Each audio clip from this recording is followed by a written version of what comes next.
Assalamualaikum warahmatullahi wabarakatuh. Shalom, Om Swastiastu, Namo Buddhaya. Salam kebajikan bagi kita semua.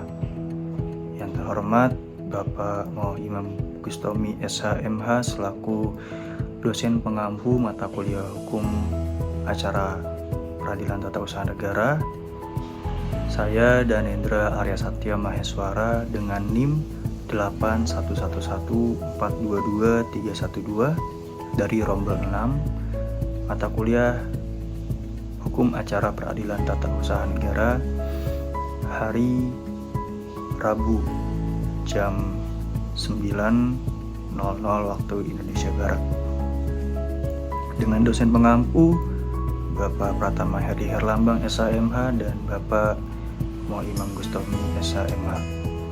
Di sini saya akan mempresentasikan atau menjelaskan terkait dengan jenis dan isi putusan yang ada di hukum acara peradilan tata usaha negara. Menurut Sudikno Mertokusumo, putusan hakim adalah suatu pernyataan yang oleh hakim sebagai pejabat negara yang diberi wewenang untuk itu diucapkan di persidangan dan bertujuan untuk mengakhiri atau menyelesaikan suatu perkara atau sengketa antara para pihak. Pada dasarnya, bukan hanya yang diucapkan yang disebut putusan, melainkan juga pernyataan yang dituangkan dalam bentuk tertulis dan kemudian diucapkan oleh hakim di persidangan. Tetapi, sebuah konsep putusan tertulis tadi mempunyai kekuatan sebagai putusan sebelum diucapkan di persidangan oleh hakim. Meski demikian, putusan diucapkan di persidangan atau isprah tidak boleh berbeda dengan apa yang tertulis. Kemudian kita masuk ke dalam jenis dan isi putusan. Dalam pasal 97 ayat 7 Undang-Undang PT-UN yang menentukan jenis putusan, maka dapat diketahui berupa gugatan ditolak, gugatan dikabulkan, gugatan tidak diterima, atau gugatan gugur. Yang pertama, gugatan ditolak. Apabila isi putusan pengadilan tata usaha negara adalah berupa penolakan terhadap gugatan penggugat, berarti memperkuat keputusan tata usaha negara yang dikeluarkan oleh badan atau pejabat tata usaha negara yang bersangkutan. Yang kedua, gugatan dikabulkan. Suatu gugatan dikabulkan yang ada kalanya pengabulan tersebut untuk seluruhnya atau menolak sebagian lainnya. Isi putusan pengadilan yang mengabulkan gugatan pihak penggugat itu berarti tidak membenarkan keputusan tata usaha negara yang dikeluarkan oleh pihak tergugat.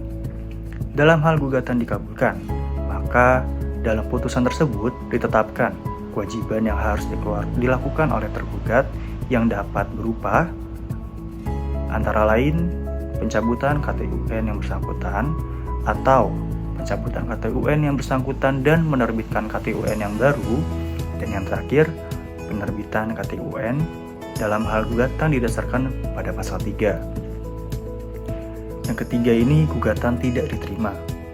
Putusan pengadilan yang berisi tidak menerima gugatan pihak penggugat berarti gugatan itu tidak memenuhi persyaratan yang ditentukan.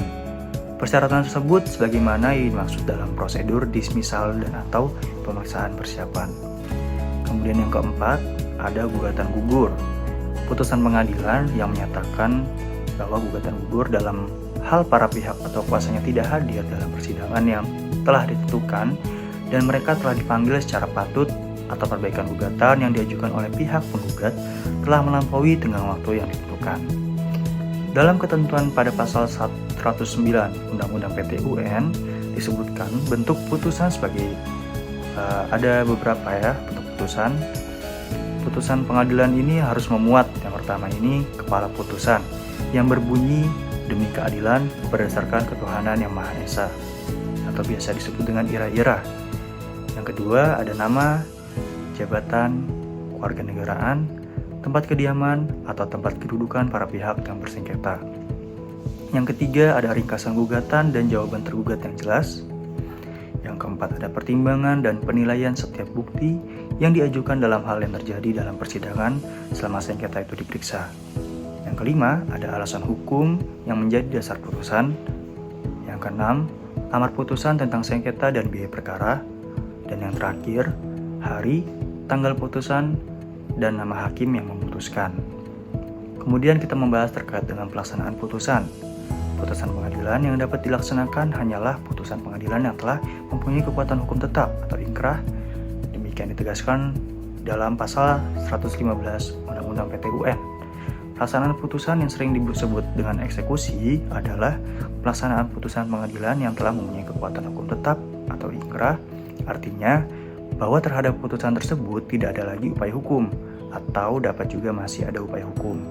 Akan tetapi oleh para pihak, upaya hukum tersebut tidak ditempuh dan telah lewat dengan waktu yang ditentukan oleh undang-undang. Mengenai prosedur eksekusi ini telah diatur dalam pasal 116 hingga 119 Undang-Undang PT-UN. Dengan lahirnya Undang-Undang Nomor 9 Tahun 2004, putusan peradilan tata usaha negara telah mempunyai kekuatan eksekutable atau kekuatan eksekutorial. Hal ini dikarenakan adanya sanksi berupa doensum atau sanksi administrasi serta publikasi terhadap badan atau pejabat tata usaha negara sebagai tergugat yang tidak mau melaksanakan putusan peradilan tata usaha negara. Sesungguhnya ada dua jenis eksekusi yang kita kenal di peradilan tata usaha negara. Yang pertama itu ada eksekusi terhadap putusan pengadilan yang berisi kewajiban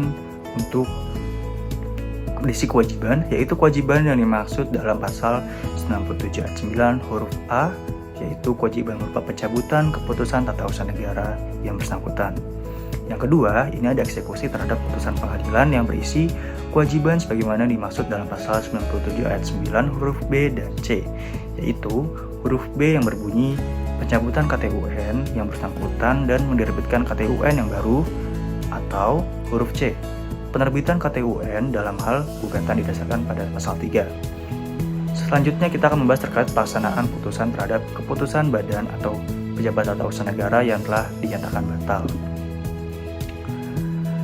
Badan atau pejabat tata usaha negara wajib melaksanakan isi putusan pengadilan tata usaha negara yang telah memiliki kekuatan hukum tetap berupa: pertama, pencabutan dan atau penerbitan keputusan tata usaha negara yang baru; yang kedua, ganti rugi; yang ketiga, rehabilitasi; dan yang terakhir, kompensasi. Demikianlah presentasi atau penjelasan terkait jenis dan isi putusan yang ada di peradilan tata usaha negara. Apabila ada salah kata atau kata yang kurang berkenan atau kurang materi yang saya jelaskan, saya mohon maaf yang sebesar-besarnya. Sekian dari saya. Wassalamualaikum warahmatullahi wabarakatuh.